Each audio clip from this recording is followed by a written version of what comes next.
नमस्कार प्रेक्षकांनो, मालिकेच्या आजच्या भागामध्ये आपल्याला पाहायला मिळणार आहे की कला कशा पद्धतीने अद्वैतला साडीपासून धोतर नेसवून देत आहे आणि अद्वैत मात्र जाम खुश झालेला आहे। तो तोंडावरती दाखवत नसला तरी सगळ्यांच्या समोर सगळेजण जेव्हा त्याचं कौतुक करतात तेव्हा त्याला मात्र खूपच प्राउड असं फील होत आहे, त्याला खूप छान वाटत आहे। त्याचबरोबर इकडे आपल्याला पाहायला मिळतं की कलाच्या हाती काजलनं सोहमसाठी लिहिलेले जे लेटर आहे ते हाती लागणार आहे आणि त्यानंतर कला जेव्हा काजलला त्या सर्व गोष्टींचा जाब विचारते आणि तिथून चाललेली असते, त्यानंतर ती जे लेटर आहे, ती जी चिठ्ठी आहे ती खाली पडते आणि नेमका रॉकेट जो आहे त्याला रोहिणीने एक चिठ्ठी आणायला सांगितलेली असते आणि रोहिणीने सांगितलेली चिठ्ठी आणण्यासाठी रॉकेट गेलेला असतो आणि आईतर रोहिणीच्या हाती आता घबाड लागलेला आहे। ती चिठ्ठी खाली पडते आणि कला आणि रॉकेट यांच्या दोघांकडून ती चिठ्ठी एक्सचेंज होते। जेव्हा ती चिठ्ठी एक्सचेंज होते तेव्हा मात्र आता काजलचं जे लव्ह लेटर आहे तिने सोहमला लिहिलेलं ते लेटर आता रोहिणीच्या हाती लागलेलं आहे। म्हणजे रोहिणी शोधच घेत होते कला आणि काजल यांचं काय चाललेलं आहे आणि आई तर घबाड आता तिच्या हाती लागले। ती तेवढ्यावर थांबलेली नाही, तिने लगेचच सरोजकडे आलेली आहे, कारण तिने कांगावा केला, तिने राडा घातला तर घरातलं कोणी ऐकणार नाही हे तिला चांगलंच माहिती आहे। म्हणून तिने सरोजकडे गेलेली आहे आणि सरोज किती हलक्या कानाची आहे ते तर आपल्या सर्वांना माहितीच आहे। सरोजला फक्त तिच्या कानात फुंकर घातली की बस तिने तयारच झालेली असती थडथड करायला आणि त्याच पद्धतीने तिने वागत आहे आणि आता ती चिठ्ठी घेऊन तिने कलाकडे आलेली आहे। म्हणजे इथं कलाचा काहीच संबंध नाहीये, ती चिठ्ठी आहे ती काजलची आहे, तिने सोहमला लिहिली आहे, पण सरोजला मात्र आता कलालाच दोष द्यायचा आहे असं म्हणत ती कलाकडे आलेली आहे। ती चिठ्ठी हातात आहे, कलाचा हात पकडलेला आहे आणि सर्वांच्या समोर तमाशा करायला सरोजने आता सुरुवात केलेली आहे। कलाला ती आता जाब विचारत आहे, कारण तिने सांगितलेलं होतं तुमच्या बहिणींचं जर काही चाललं असेल तर मी ते खपवून घेणार नाही, चांदेकरांवरती येणारं संकट मी खपवून घेणार नाही, या भाषेमध्ये तिनं सांगितलेलं असतं आणि नेमकं आता कलाकडून तेच घडलेलं आहे। तर हे सगळं कशा पद्धतीनं होणार, अद्वैत कलाची बाजू कशी घेणार हे आपल्याला पाहायला मिळणार आहे। त्यासाठी प्रेक्षकांनो हा व्हिडिओ शेवटपर्यंत पहा। तर इकडे अद्वैत हा तयार होत असतो आणि अद्वैत तेवढ्यात कलाला तो म्हणतो की माझं धोतर दे। मग अद्वैतला ती धोतर देत असते आणि नेमकं तिथे धोतर अडकतं आणि ते फाटतं। तेव्हा मात्र इकडे अद्वैतला आता खूपच राग आलेला असतो। अद्वैत म्हणतो काय केलंस तू, हे तुला कळतंय का काय केलंयस, हा सगळा गोंधळ घालून ठेवलाय, मला ते धोतर घालायचं होतं त्या कुर्तेवरती, आमच्या सगळ्यांचं ठरलं होतं ना ते। तेव्हा कला म्हणते थांब चांदेकर, एक मिनिट बघते, तसे माझा वेंधळेपणा नडला आणि त्यामुळे हा सगळा गोंधळ झालेला आहे। ते धोतर जे असतं ते भयानक असं फाटलेलं असतं की ते अद्वैत घालू शकत नसतो। कला म्हणत असते की मी त्याला शिवून बघते, त्याला काही करता येते का बघूया, असं कलाचं म्हणणं असतं। परंतु अद्वैत म्हणतो त्याचं काहीच करू शकत नाही, एवढं लक्षात ठेव, असं म्हणत अद्वैत आता बोलत असतो आणि त्यासोबतच कला म्हणते की थांब जरा चांदेकर, मला जरा विचार करू दे। त्यानंतर ती म्हणते की बरं माझ्याकडे एक उपाय आहे, सांगू तुला, माझ्याकडनं अशी सेम कलरची साडी आहे आणि मग ती साडी जी आहे ना ती मी तुला धोतरासारखी नेसवते। तेव्हा अद्वैत म्हणतो काय काय पण काय बोलतेस तू, साडी, तेव्हा ते कसं दिसेल? तेव्हा अद्वैतला ती म्हणते तुझ्याकडे कोणती मॅचिंग पॅन्ट नाहीये की नाही या कुर्त्यावरती घालायला, मी देते ना तुला नेसवून, ऐक तरी तू, असं कला त्याला सांगत असते। आणि मग कला तिच्याकडे असलेली पांढऱ्या रंगाची जी साडी आहे ती काढते आणि अद्वैतला त्याचं धोतर नेसवून देणार असते। अद्वैत तसाच बेनियनवर टॉवेल गुंडाळून कलाच्या समोर उभा असतो आणि कला त्याला दाखवते ही साडी आहे। कला जेव्हा साडी दाखवते तेव्हा अद्वैत त्या साडीकडे पाहत राहतो आणि तो म्हणतो तुला कळतंय का हे सगळं काय आहे, नाही शक्य, हे मी नाही नेसू शकत हे, असं तो बोलत असतो। तेव्हा मात्र कला त्याला म्हणते की अरे बघ तरी, एकदा ट्राय तरी करून बघूया, नाही जर व्यवस्थित वाटलं तर राहू दे, मग नाही करायचं, असं कला त्याला सांगत असते। आणि मग कला ते धोतर अद्वैतला नेसवून देत असते, म्हणजे ती साडी जी आहे ती धोतरासारखी नेसवून देत असते।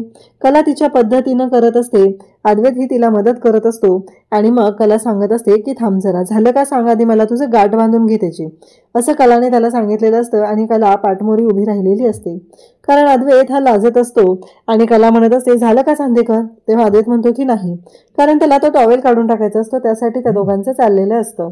तेव्हा मात्र कला अद्वैतला बोलत आहे आणि मग अद्वैत कलाकडे पाहत असतो. कलाला म्हणत असतो की नाही झालं अजून.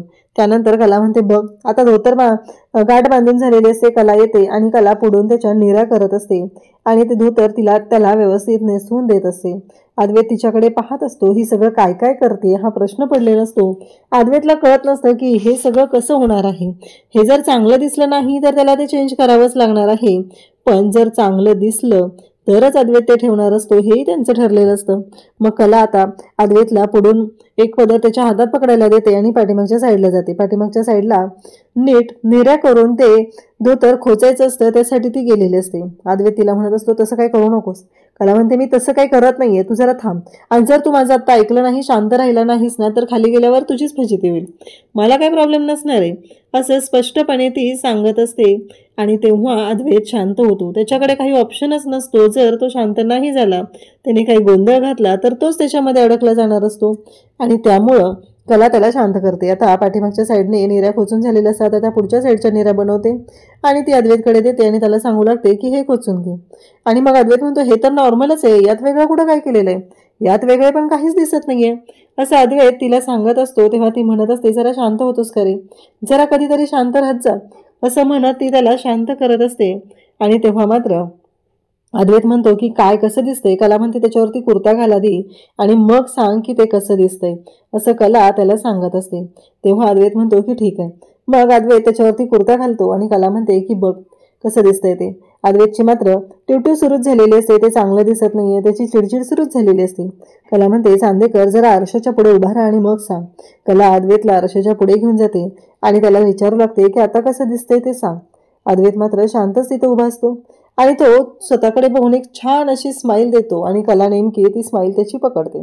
कलाचं असं म्हणणं असतं की चांदेकर कसं आहे माहितीये का, तू दुसऱ्यांचं कौतुक करू शकत नाहीये, पण स्वतःचं जर कौतुक दुसरे करत असतील तर तेही ऐकून घेत जा ना, तर बरं वाटेल तुला असं कलाचं म्हणणं असतं. आणि कला मात्र अद्वैतला चांगलंच खडसावत असते, बोलत असते. अद्वैत म्हणत असतो की नाही ते काही नाही, ते तुला क्रेडिट हवंय ना म्हणून करतेस हे सगळं. कला म्हणते की हे बघ चांदेकर कसं आहे, क्रेडिट वगैरे काय ते तुझी तू बघून घे, मला त्याच्याशी देणं घेणं नाहीये, पण मला फक्त एवढंच माहिती आहे की तू छान दिसतोयस यामध्ये. आणि अद्वैत तयार होतो आणि आता खाली निघून जातो. त्यानंतर आपल्याला पाहायला मिळतं की कला जाताना म्हणत असते की फायनली या सर्व गोष्टी आता माझ्या मनाप्रमाणे झालेल्या आहेत. चांदेकर आणि माझ्यामध्ये आता भिन्नता आणि समानता दोन्ही समानच झालेली आहे असं कलाचं म्हणणं असतं. आणि कला मात्र अद्वैतला ते बोलून दाखवत असते. इकडे काजलने विचार केलेला असतो काहीही झालं तरीही आज एक महत्त्वाची गोष्ट करायची आहे आणि ती म्हणजे लवकरात लवकर सोहमला ह्या सर्व गोष्टी मला सांगायच्या आहेत. जोपर्यंत मी सोहमला हे सगळं सांगत नाही तोपर्यंत माझ्या हाती वेळ असे आहे तोपर्यंतच मला हे सगळं करावं लागणार आहे असं तिचं चाललेलं असतं. त्यानंतर आपल्याला पाहायला मिळतं की काजल म्हणते की आत्ताच्या आत्ता मी लेटर लिहिणार आहे आणि ते लेटर सोहमला देणार आहे. कसल्याही परिस्थितीत मला सोहमपर्यंत या गोष्टी पोहोचवायच्या आहेत असा विचार आता काजलने केलेला असतो. आणि काजल आहे ती सोहमला सगळं सांगण्यासाठी तिथे विचार करत असते. त्यासोबतच काजल ते लेटर लिहित असते. त्याच्यामध्ये ती लिहित असते, मनापासून तिनं लिहित असते, कारण तिला खूप वाईट वाटत असतं. कारण आता वेळ गेलेली आहे आणि वेळ जायच्या आधी ह्या सर्व गोष्टी पोहोचणं गरजेचं आहे. इथे आता सर्व लग्नाचे विधी सुरू झालेले आहेत. सर्व मंडळी तिथे जमलेले आहेत. अनामिकाचे आई बाबा सगळेजण आहेत. अनामिका ही लग्नाच्या विधींसाठी तिथं आहे. काजल मात्र पाहत असते आणि काजलने ती चिठ्ठी लिहिलेली असते. आता काजलने ती चिठ्ठी तर लिहिलेली आहे, पण ती चिठ्ठी सोहमपर्यंत कशी पोहोचवायची ती आलेली असते. पाहत असते अनामिका आणि सोहम दोघंही एकत्र विधी करत आहेत. काजलला मात्र खूप वाईट वाटत असतं, कारण तिने स्वप्नातही विचार केला नव्हता अशी गोष्ट समोर घडत असते. कारण तिला कधी वाटलंच नव्हतं की अशा पद्धतीनं काजल आणि सोहम म्हणजे सोहम एवढ्या लवकर लग्न करायला तयार होईल, एवढ्या लवकर तो तिच्या आयुष्यातून जाईल हा विचारही केलेला नव्हता.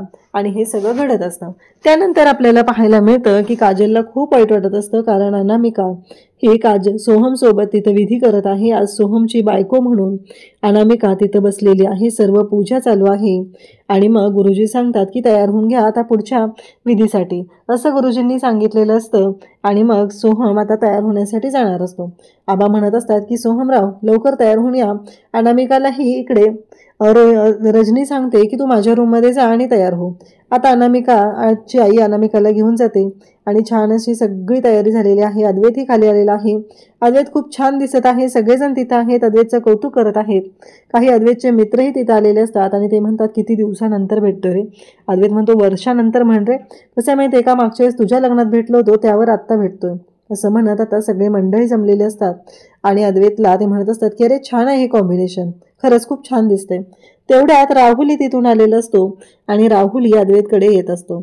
सगळे छान तयार झालेले असतात आणि खूप छान पद्धतीनं सर्व गोष्टी घडत असतात. त्यानंतर आपल्याला पाहायला मिळतं दिनकर आणि संगीता तिथे असतात. रॉकेट तिथे येतो, त्यांना विचारू लागतो काय हवं नको ते पाहत असतो. त्याचबरोबर आबाही तिथे बसलेले असतात. आबाही सगळ्यांकडे पाहत असतात. कोणाचं काय हवं नको या सर्व गोष्टींचं त्यांचं कामकाज सुरू झालेलं असतं. त्यासोबतच आपल्याला पाहायला मिळतं की जेव्हा या सर्व गोष्टी घडत असतात तेव्हा मात्र इकडे या सगळ्या गोष्टी अशा पद्धतीने चालू असतात आणि दिनकर त्याचबरोबर इकडे संगीता हे सगळेजण पाहत आहेत. त्यानंतर इकडे दिनकर आणि संगीता म्हणत असतात की काही झालं तरी काजलला समजून सांगणं गरजेचं आहे. काजल आईबाबांची नजर चुकवते आणि सोहम रूममध्ये गेलाय हे कळता क्षणी धावतच ती रूमकडे जाते. रूममध्ये जाते. सोहम तिथं उभा असतो. सोहम विचार करत असतो, घड्याळ पाहत असतो, कारण अजूनही वेळ गेलेली नाही हे त्याच्याही लक्षात असतं. कारण तो फक्त इकडे काजलला जळवण्यासाठी अनामिकाबरोबर लग्नाला तयार झालेला आहे.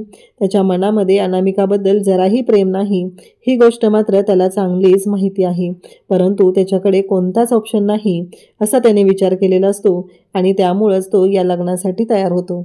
इकडे आता रजनी तिथं आलेली असते. आबा म्हणत असतात की मानाचा टिळा लावायचा आहे सोहमला, या सर्व गोष्टी करायच्या आहेत. सगळ्यांची छान अशी बोलणी सुरू झालेली असतात. अद्वैत मात्र जाम फिदा असतो, कारण आज जे धोतर त्याने नेसलेलं असतं त्याचं सगळेच जण कौतुक करत असतात. राहुल म्हणत असतो अरे मलाही सांगायचं होतं ना, मीही असंच काहीतरी कॉम्बिनेशन केलं असतं असं राहुल म्हणत असतो. तेव्हा मात्र अद्वैत म्हणत असतो की हो. इकडे रोहिणी मात्र शांत असते. कसं आहे, एवढं शांत राहणं तिला बघवत नसतं. एवढं मोठं लग्न होतंय, एवढं थाटामाटात लग्न पार पडतंय आणि त्याच्यामध्ये रोहिणीचा तमाशा नाही म्हणजे काय, कारण ती वाट बघत आहे पण तिला काही अजून संधी मिळालेली नसते म्हणून ती शांत असते. कारण संधी मिळाली की त्याचं सोनं करायचं एवढंच रोहिणीला माहिती आहे. कारण काहीही झालं तरीही तमाशा तर करायचाच आहे, पण तो कशा पद्धतीनं करायचा हा विचार रोहिणी करत असते. इकडे आबा सगळेजण तिथं बसलेले आहेत. आता विधी सुरू होत आहेत आणि सगळ्यांना सगळ्या गोष्टी माहिती झालेल्या आहेत. सगळं छान पद्धतीने सुरू आहे. आबा तिथं असतात आणि त्याचबरोबर गुरुजींना आबा सांगतात की गुरुजी आता सोहम येईल, त्याला तुम्ही मानाचा टिळा लावा. तुम्हाला माहिती आहे ना आमच्या घरची प्रथा काय आहे ते. गुरुजी म्हणतात हो आबासाहेब, काळजी करू नका, तुमच्या घरच्या सगळ्या पद्धती मला माहिती आहे, त्या पद्धतीनं सगळं होईल. तुम्ही बिंदास्त राहा, तुम्ही निश्चिंत राहा असं आबा सांगत आहेत. आबांना गुरुजी सांगत आहेत. सगळे पाहुणे मंडळी पण जमलेले असतात आणि खूप छान असा हा सोहळा सुरू झालेला असतो आणि सोहम आणि अनामिका यांचं लग्न. घरातले सगळेजण खुश आहेत. फायनली हा आनंदाचा सोहळा आहे. सगळ्यांना खूप छान वाटत आहे आणि त्यासोबतच इकडे आबा सांगतात की रोहिणी जा बरं, झाले का बघून ये, सोहमला घेऊन ये. रोहिणी म्हणते मी जाऊ. तेव्हा आबा सांगतात की हो तूच जा असं म्हणत आबा तिला सांगत आहेत. शेवटी ती जायला निघते. तिला असं वाटत असते की मी एवढी मोठी आणि मी का जाऊ त्याला बोलवायला, परंतु तिनं काही ऐकत नाही. कलाही ती इथे वरती निघालेली असते आणि मग नैना तेवढ्यात येते आणि मॉमीनला म्हणत रोहिणीला थांबवते. आता रोहिणी तिथे थांबलेली असते आणि तेव्हा मात्र इकडे पाहायला मिळतं की जेव्हा या सर्व गोष्टी घडत असतात तेव्हा आता कला स्वतःहून सोहमच्या रूममध्ये येते. कलाने ठरवलेलं असतं की ठीक आहे, रोहिणी मॅम आल्या नाहीत म्हणून काय झालं, मी बोलवून आणते सोहमला. कलाला त्यामध्ये कुठलाही कमीपणा वाटत नसतो म्हणून कला स्वतःहून सोहमला बोलवायला वरती आलेली असते आणि त्यासोबतच सोहमला ती विचारते आणि मग सोहमही छान तयार झालेला असतो. सोहम सांगतो की वहिनी हे करून दे, त्याच्या गळ्यातली जी माळ असते मोत्यांची ती नीट करायची असते. मग कला सोहमला ती माळ व्यवस्थित करून देते आणि त्याचबरोबर तिथे काजल चिठ्ठी ठेवून गेलेली असते. काजलनं ती चिठ्ठी सोहमच्या हातात दिलेली नसते, ती तिथे ठेवलेली असते आणि त्यानंतर कला ती चिठ्ठी उचलते. सोहम आता आवरून खाली गेलेला असतो. कलाने आता ती चिठ्ठी उचललेली असते आणि कला त्या चिठ्ठीमध्ये पाहत असते. कला जेव्हा ती चिठ्ठी वाचायला घेते, प्रिय सोहम, माझं तुझ्यावर प्रेम आहे सोहम. मला माझ्या भावना नीट पोहोचवताच आल्या नाहीत, पण अजूनही वेळ आहे तरीही सांगते, आय लव्ह यू. पण तू तुझं नवीन आयुष्य सुरू करत आहे, मी याची कल्पनाही करू शकत नाही, असं सगळं चिठ्ठीत लिहिलेलं असतं. आणि खाली लिहिलेलं असतं काजल. त्याचबरोबर तिथे सोहमला आय लव्ह यू सोहम असंही म्हटलेलं असतं. आणि कलाने ती चिठ्ठी वाचायला घेतलेली असते. कला ती चिठ्ठी वाचते तेव्हा तिला धक्का बसतो. कला विचार करू लागते की हे सगळं काय आहे, आता काय करायचं, कारण आता वेळ गेलेली आहे. खाली तर सोहमचं लग्न सुरू आहे आणि हे सगळं काय. कलाला तर शंका येत होती. कला आता रागानं झालेली असते आणि कला म्हणते की काजल चल वरती चल, मला तुझ्याशी बोलायचं आहे. असं म्हणत कला येते आणि काजलला घेऊन जाते. त्याच वेळी रोहिणी, सर्वजण आता तिथं असतात, सर्वजण पाहत असतात. त्यामुळं सगळ्यांच्या डोक्यात एकच सुरू झालेलं असतं की नक्की काय. आता लग्नाचे विधी पूर्ण करायचे असतात. हा सगळा गोंधळ सुरू झालेला असतो. कलाने मात्र इकडे काजलला बोलवलेलं असतं. काजल मात्र अजूनही सोहमकडे पाहत असते, कारण तिला असं वाटत असतं की माझी चिठ्ठी तर सोहमकडे पोहोचलेली आहे, मग हे सगळं काय झालेलं आहे. हे सगळं तिच्या डोक्यात सुरू झालेलं असतं. आणि त्याच वेळी काजल आता कला काजलला घेऊन येते आणि म्हणते की चल. आता वरती रूममध्ये कला घेऊन येते आणि कला तिला बोलणार असते, कारण इतके दिवस का सांगितलं नाहीये तिला. कला प्रत्येक वेळेस विचारायचा प्रयत्न करत होती, काजल तुझं आणि सोहमचं काही आहे का, पण कलाला मात्र तिनं सांगितलं नाहीये. कलापासून ती गोष्ट लपून ठेवलेली असते आणि त्यामुळं आता तिला प्रश्न पडलेला असतो. कला मात्र तिला स्पष्टपणे विचारते. कला मात्र पूर्णपणे काळजी घेते, दरवाजा वगैरे बंद करते, कारण कोणाच्या कारणावरती ह्या गोष्टी पडायला नको आहेत म्हणून तिने दरवाजा बंद करून घेतलेला असतो. त्यासोबतच कला विचारू लागते की मला सांग, तू माझ्यापासून गुंड्या काही लपवतेस का. तेव्हा काजल म्हणते की नाही. मग शेवटी कला ती चिठ्ठी जी आहे ती काजलला दाखवते आणि म्हणते की हे काय आहे. कला जेव्हा तिला विचारत असते तेव्हा काजल शांतच होते. म्हणजे आता ही चिठ्ठी जी आहे ती काजलची चिठ्ठी जी आहे ती कलाकडे पोहोचलेली आहे, त्यामुळं काजलला धक्का बसलेला असतो. त्यानंतर प्रेक्षकांना खूप मोठा ट्विस्ट येणार आहे आणि तो म्हणजे ती चिठ्ठी जी आहे ती कलाच्या हातात असते. कला खाली आलेली असते. काजलला तिने समजवलेलं असतं, पण आता रॉकेटला एक चिठ्ठी शोधायला सांगितलेली असते. रॉकेट आणि कला यांची धडक होते आणि ती चिठ्ठी खाली पडते. रॉकेटच्या हातातली चिठ्ठी आणि कलाच्या हातातली चिठ्ठी हे तिथं मिक्स होतं आणि नेमकी कलाच्या हातातली चिठ्ठी रॉकेटकडे जाते, रॉकेटच्या हातातली चिठ्ठी कलाकडे येते. कलाला मात्र काहीच माहिती नसतं आणि त्याच वेळी घडतं असं की आता त्याचा विचारही करू शकत नाही, कारण रॉकेट ती चिठ्ठी नेऊन देतो, ती म्हणजे रोहिणीला देतो आणि रोहिणीला त्याने ती चिठ्ठी दिलेली असते आणि रोहिणीच्या समोर काजलचं जे लेटर आहे ते ओपन झालेलं असतं. काजलने त्यात लिहिलेलं असतं, ते कळलेलं असतं. रोहिणी मात्र त्याच गोष्टीची वाट बघत होती. कला आणि काजल या दोघींचं काय चाललेलं आहे, नक्की ह्या दोघींमध्ये काय चालू आहे हा प्रश्न तिला पडलेला होता. आणि नेमकी ती चिठ्ठी आयतं खोलीत तिच्या हातात मिळालेलं आहे आणि आता ती मात्र जामच खुश झालेली आहे. पण ह्यावेळेस रोहिणीनं मात्र ठरवलेलं आहे की तिथे साप तर मारायचा आहे, पण स्वतःच्या काठीने नाहीये तर सरोजच्या मागून मारायचा आहे. आणि ती चिठ्ठी ती घेते आणि सरोजकडे जाते, कारण सरोजने तिला सांगितलेलं असतं जेव्हा मला कळेल तेव्हा मी हिला सोडणार नाही. आणि कलाला प्रत्येक वेळेस सरोज धमकावतच असते. त्यानंतर आपल्याला पाहायला मिळतं की आता ती चिठ्ठी जी आहे ती सरोजच्या हातात गेलेली आहे. सरोज ती चिठ्ठी वाचायला सुरुवात करते आणि सरोजला समजतं नक्की काय झालेलं आहे. आणि सरोज मात्र ती चिठ्ठी जेव्हा वाचते तेव्हा तिच्या तळपायाच्या मस्तकात जाते, कारण तिला आता दोघी जण या घरात आलेला आहेत, तिसरी बहीण अजून या घरात येणार ह्या गोष्टीने धक्का बसलेला असतो. तिला राग आलेला असतो, त्या खऱ्यांच्या मुली मला नको आहेत आणि तिसरी तर जास्तच उद्धट आहे, मुलांसारखी राहणारी आहे, म्हणजे वाटच लागणार आहे, कारण ऑलरेडी माझ्या मुलाच्या आयुष्याचं वाटोळं झालेलं आहे. ती नैना या घरात आलेली आहे आणि आता तिसरी, ह्या गोष्टीचा धक्का तिला बसलेला असतो आणि ती मात्र भयानक चिडलेली असते आणि ती कलाकडे येते. कलाकडे येऊन कलाचा हात पकडते आणि कलाला खेचतच सर्वांच्या समोर घेते. कलाला खेचत ती समोर घेते तेव्हा ती विचार करत नाही की आपल्या घरचं लग्न आहे, आपण 2 दिवसांनी बोलू शकतो, कारण सोहमचं लग्न आहे, उगीच गोंधळ नको. तिच्या ही गोष्टही लक्षात येत नाही आहे की जी गोष्ट लपून होती फक्त सोहम, कला आणि काजल यांना माहिती झालेली होती, ती गोष्ट तिला कळलेली होती, तर तिने शांत राहिली असती तर गोष्टी मॅनेज झाल्या असत्या. पण तिला मात्र शांत राहायचं नसतं आणि सगळ्यांच्या समोर तमाशा करायचा असतो आणि तो तमाशा करायला तिने सुरुवात करते. कलाला खेचत पुढे घेते आणि तिला ओरडायला लागते. आणि त्याच वेळी इकडे आपल्याला पाहायला मिळतं की कलाला प्रश्न पडलेला आहे की असं काय झालं म्हणून ह्या माझ्यावरती ओरडत आहेत आणि कला त्यांच्याकडे पाहत राहते. परंतु हा सगळा जो तमाशा आहे तो अद्वैत पाहणार आहे आणि जेव्हा अद्वैतला कळणार की सोहमचं काजलवरती प्रेम आहे तेव्हा सोहम आणि काजल यांचं कसं लग्न लावलं जाणार आहे ते आपल्याला पाहायला मिळणार आहे। अशाच अपडेटसाठी चॅनलशी कनेक्टेड राहा। थँक्यू।